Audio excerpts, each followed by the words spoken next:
Hello everyone, this is Dragon, and welcome back to another episode of Fire Emblem Heroes. As you can see, we did not make our personal best, or get even close to our personal best lift this time around, even though we have the ultimate whale scoring on offense, plus 220, with air as bonus. And we even had Sothis on bonus here too, to give us an overall minus 28 max lift loss. So how did things end up this way? One notable thing that happened was what we did on offense. I believe, to my knowledge, that our offense was perfect except for one match where we basically just threw and sacked the unit. From not paying attention at all for one turn. So, should probably also note here, this defense completely a meme. There's basically absolutely no threat range. And the only real threat here is, of course, our AoE legendary Julio, who's not really a problem if you nuke the entire team, or hit end turn, 2 spaces diagonally with the far, or just 2 spaces away in general with the far save unit. Yeah. Hard counters or blazing wind AoE. So there's that. So other than that, offense is definitely interesting. This is our first season trying out no follow-up seal and No need for mercy. And honestly, for this season, I did not notice too often the loss of attack and res, breaking attack res. It definitely came into play in certain matchups where it was like, if only I had that extra 7 attacks so I could go for this vantage kill play, but fortunately it didn't matter. We still had a different out to still win the match perfectly. It's just that we weren't able to vantage as much this season because we still don't have a tech against Chill Attack and Bright Shrine to get it off of She's forever going to be Namigo's debuffs. And just in general, like attack speed menace is super common this season for us to deal with. Not just on Not, but on a lot of units in general. Can do better. So we always have to contend with those attack debuffs, and in this day and age where there's stat inflation, BST inflation, that's how the game will naturally progress. It's much harder to one-shot units for sure, and with more units like now Ascended Air, for example, having miracle means available, it's just straight up impossible to one-shot them from full HP if they have it ready to go. If you don't have any tech options, and we don't. Fortunately for us, most of the time Ascended Air is not going to have enough attack to one-shot Nino. Unfortunately, he's of course pretty darn fast, so it is pretty likely that we never double Ascended Air, and in fact he'll probably double us a lot of the time. So we have that problem to deal with as well. What can we do about it? In the meantime, though, we can do pretty well with no follow-up seal on Nino, because it does change up quite a few matchups that are pretty common issues for us on offense. Just to name a few of the notable matchups, for example, Bramamon is much easier now because he doesn't get to casually attack us twice with his, and he has typically runs low attack res. So, of course, that doesn't bode well for us in terms of our actual tanking power. The no follow-up seal allows us to, especially if it's an impact Bramamon, we're able to still attack twice. And we don't have to worry about getting attacked twice by him unless it's harmonized catch rate shenanigans. So that's super nice. Another nice benefit is that we have a fantastic matchup against Legendary Sigurd now. We can pretty much But it's not always one round KO. Sometimes he's running too much res, and of course the Suggestion Triangle exists, so that's the thing. But for the most part, we have a pretty solid matchup against him. Of course, he could be also stacking damage reduction, by which case that still may not be good for us, but at least we don't have to worry about him attacking us twice. Since Caden Refine, we haven't had to worry about Holy Nakara proccing twice, but now it's we only have to worry about single Holy Nakara proc, which is nice. Of course, Dual Lift, infamously known for trolling Nino. Not enough to cheese our way to victory still, because he still can get pretty reasonable bulk, and of course again runs full attack res. But at least it is an option to bait him now, which is nice. We also have units like Medius who prevent our follow-up attacks normally, so the no follow-up's pretty handy there. Although the one thing is we don't have as much res when we're in vantage range because no bracing attack res. Be careful. So he is more likely to actually have damage reduction against us, which does not help. But hey, we stack enough attacks without bracing attack res, it technically won't matter. His HP tends to be pretty low, it's just that when he's bonus that's going to be a problem. But a huge matchup that definitely helps out is against Duo Crom. Now all we have to do, forehead, is be able to face tank his Deadeye and also have enough attack, which is definitely an issue. Low attack defense, Duo Crom with any sort of reasonable res investment. It's basically always going to survive Nino no matter what we do, just because low attack defense is straight up effectively at least minus 21 attack. It technically can be more if you don't think about it too hard. But unfortunately for us, that just means we're unable to still bait on certain instances. But there are a lot of Duo Chroms that don't run any res investment and they don't run low attack defense.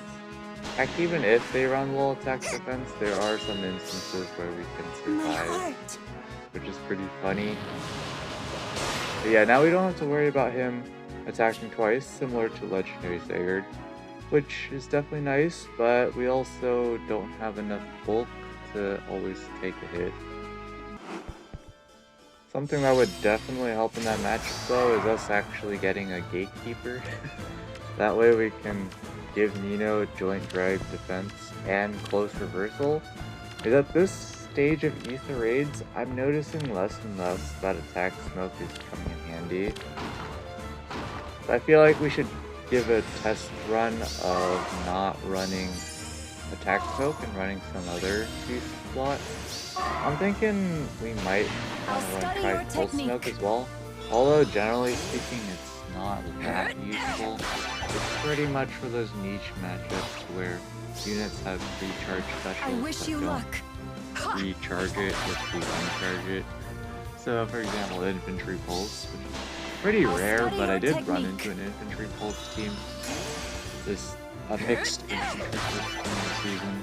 It was not an issue because we just long baited and ran into nuke units and it was pretty straightforward, but overall, I would say no follow-up seal definitely can help us out. There's other matchups that we haven't run into yet where, for example, Brave Hector or Ascended Athun would normally prevent our follow-up attacks. Now we have an option to double them, not that it actually matters most of the time because with their Hardy Fighter Aegis sets, chances are we're not going to be taking them out by player phasing them. A lot of the times our main option is to manipulate the AI so that we can actually bait them, aka we leave them for last, which against some teams is not feasible, so I don't know what to think about that. Because the thing is, even if we can attack them twice, which effectively unprocs their special, if it's a 2 cooldown, not the 1 cooldown shenanigans. The thing with that is, I guess technically we also have guard on. Take care not to burn. Maybe this might actually, maybe it might actually be useful. I was thinking when we don't have Kaden nearby, we unproc their, Summer is the best. say, Hardy Fighter Aegis, and then they counter and get it recharged again because, say, they're running a breath skill or have breath support. And then we attack again, which again procs into the special. So we definitely don't kill on the first initiation, but now their special is unproc.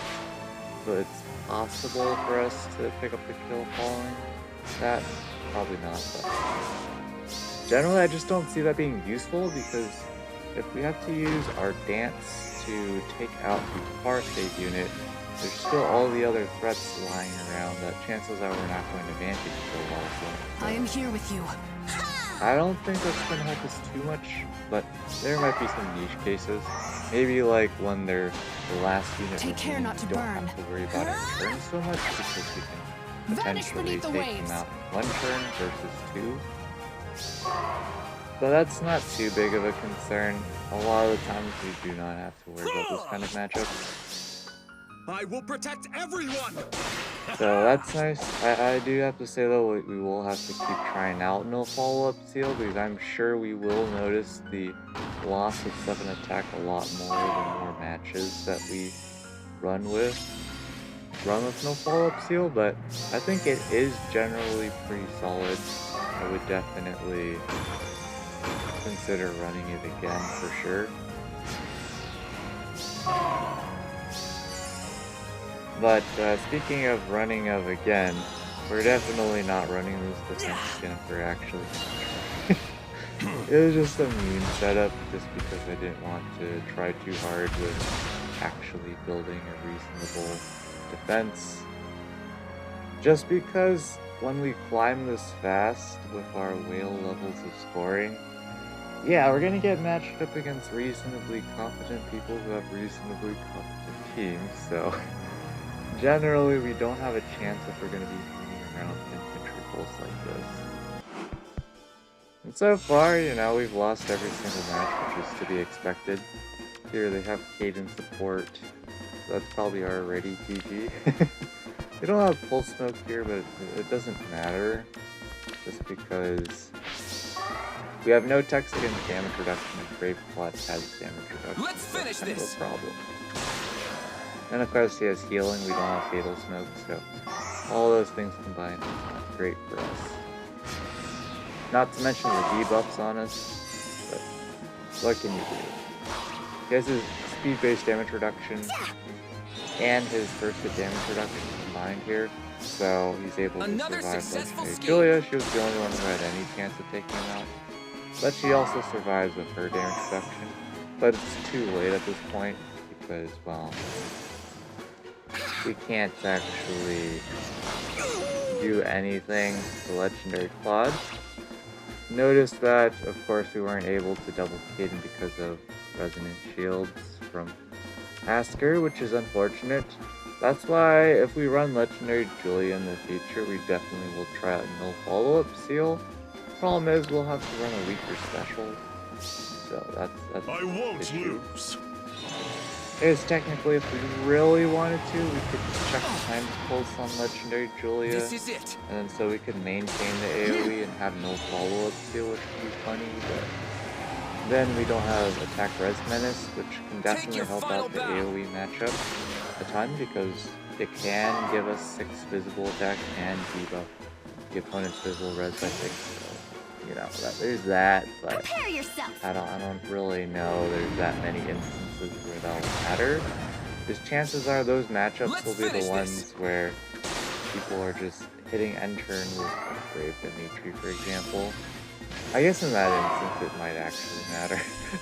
But other than that, if we're up against a far save unit or whatnot, the attack res menace is basically not going to matter, because as long as their far save unit is 2 spaces away from designated bait unit, they're fine.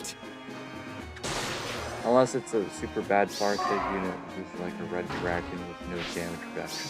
Yeah, we might have a chance. But yeah, generally speaking, that's not going to work out for us. And well, Brave Blood easily soloing our team as expected. Special characters spamming out Ruptured Skies for the healing, the damage, and they have Caden for guard support. Super nice. And of course with speed 0.4, he also gets that speed-based damage reduction, which can help him out in general matchups. It's just that, of course, he can get out spread. And here, they do end up panicking their units a lot, but it doesn't matter because they already have too many stance. So it does not change the outcome of anything. Just like how this one shot doesn't change the outcome of the overall matchup. I did forget to mention what exactly I goofed on our one offense match that I remember where we sacked a unit for basically no reason. I essentially set up a play where I was just casually expecting Bramamon to, if he got danced, then he would only be able to attack Nino, but I just completely forgot Pathfinder was a thing.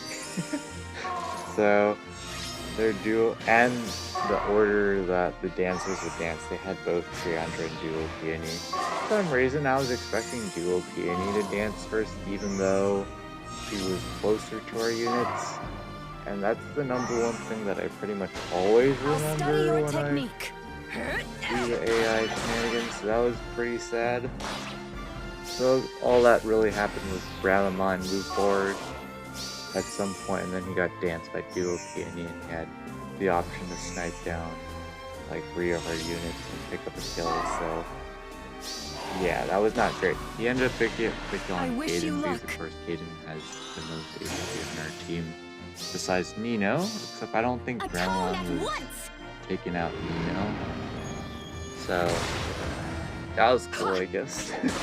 Thanks to that, probably is thanks to no follow-up seal, but I'll study your technique. At the end of the day, so be it. That's a 20 lift loss. Would not have changed our outcome of probably getting a PB. At some point we'll probably break our PB, but we are going to need a much better defense at that point.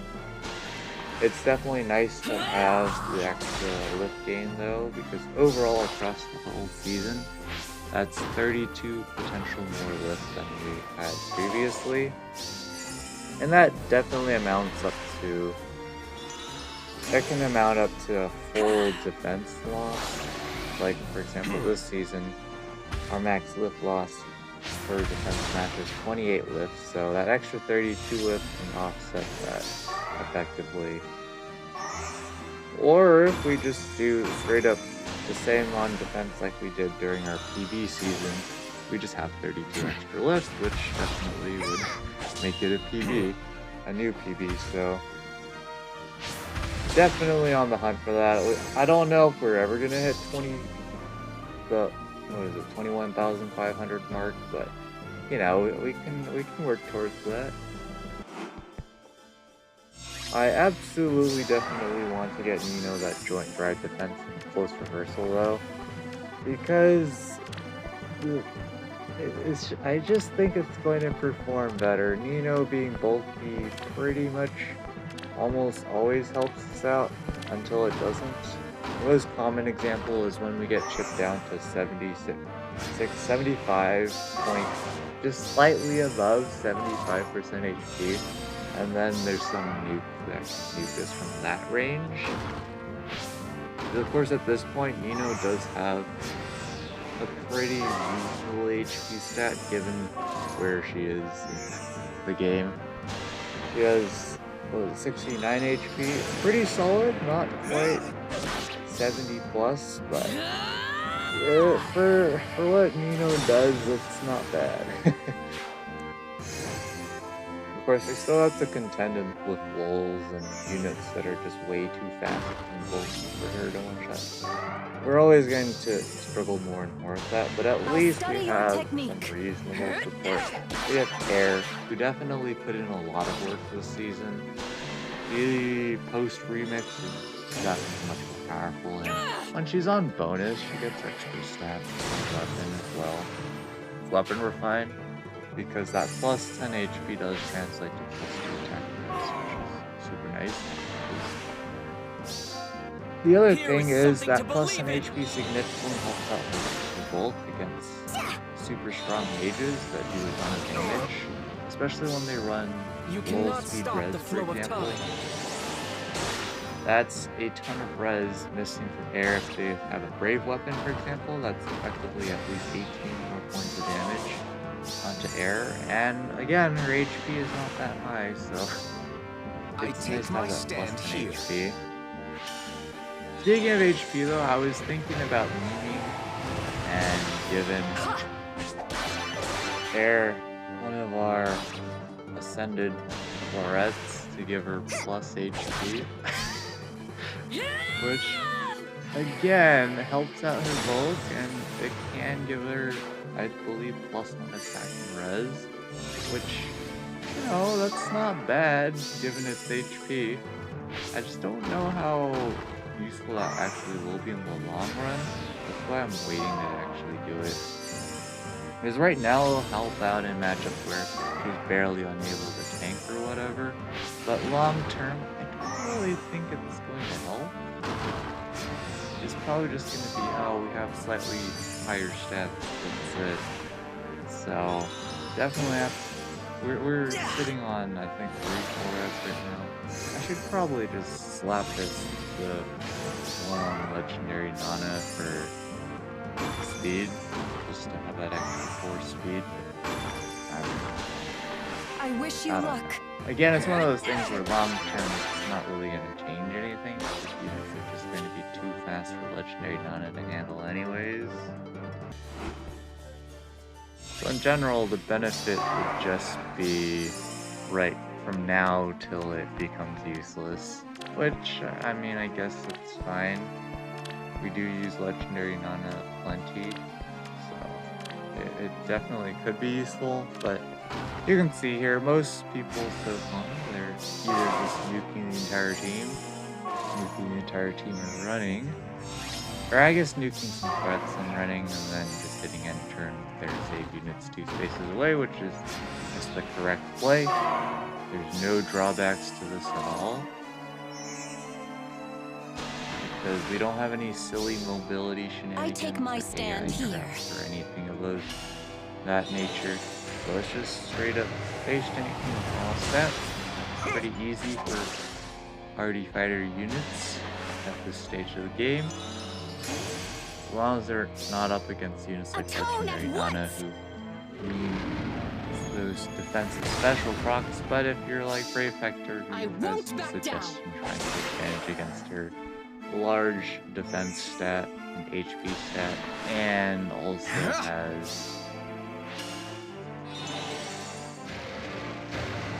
also has options to debuff her attack, yeah, you're gonna be fine. I just blanked out for a second there. So you can see here, of course, if we had no follow-up seal, Brave Hector would not be able to attack, but it doesn't change the fact that Sacred Call is attack. So, and also there's Flame. Legendary Julia doesn't have any options to tech against the flame damage reduction. So, yeah, not great. And here it's just going to be easy sweep. Brave Edelgard easily tanks all our melee units here, because none of them actually have a large attack stat. No mercy. And you definitely need that if you're going to take out Brave Edelgard, because at this stage of the game, she's basically just a large ball of stats with some effects on her. And the best effect by far, besides the healing, which helps synergize with her Black Eagle rule damage reduction, is 100% the guard. Her not having guard is a death sentence in a ton of matchups.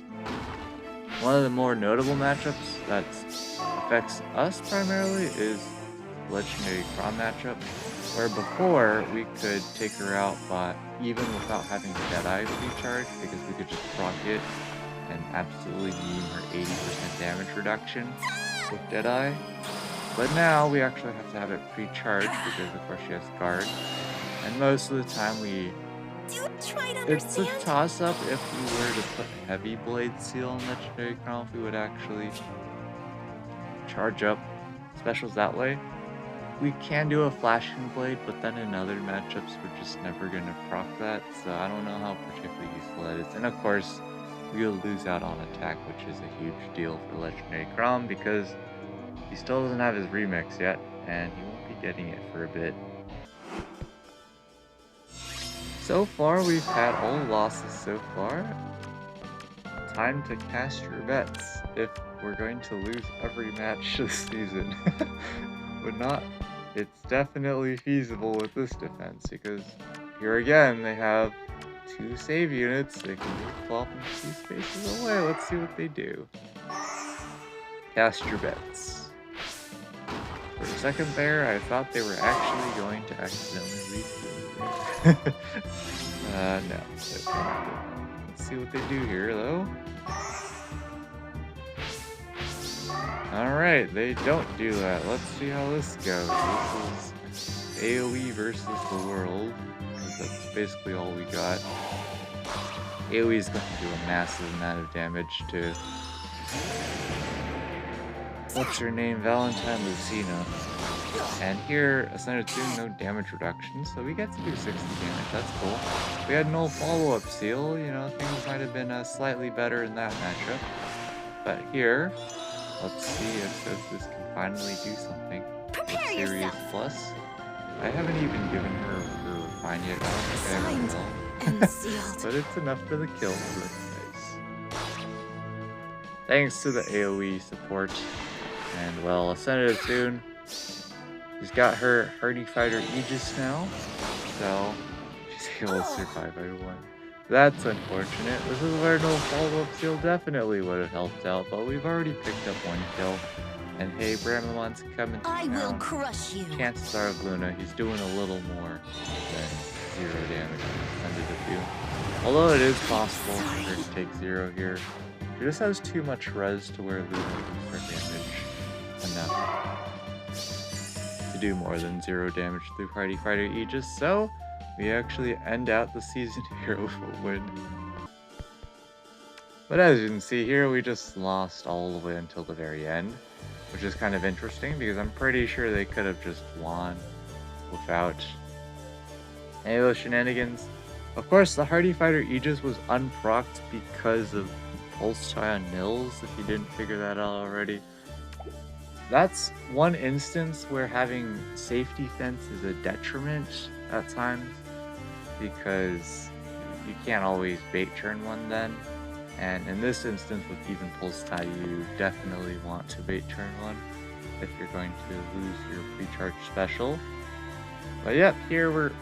I'm pretty sure this is top 1k. If this is not top 1k, that'd be genuinely baffling and scary for the future, but yeah.